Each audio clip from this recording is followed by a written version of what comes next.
Alifa siku hizi. Kipi ambacho pengine kimewaponza Ken Gold kushuka daraja katika msimu huu wa soka?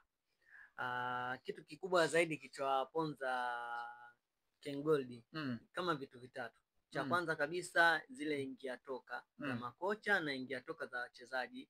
Pili, hawakuwa na ile subra.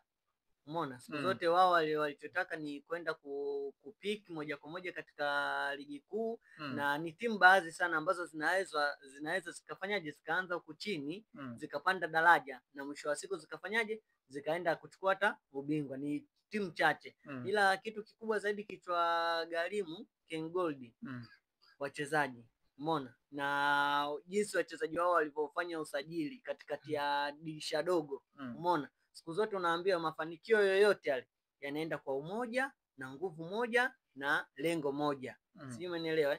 Kwa hiyo sasa wao walichofanya ni kulifanya kikosi cha watu zaidi ya 20 kufanyaje, kutolewa na kuingizwa watu wapya. Je, wale watu wapya wameungana muda gani? Umeona, je, kila mmoja na mlisha vipi mwenzake? Umeona, tumeona sawa.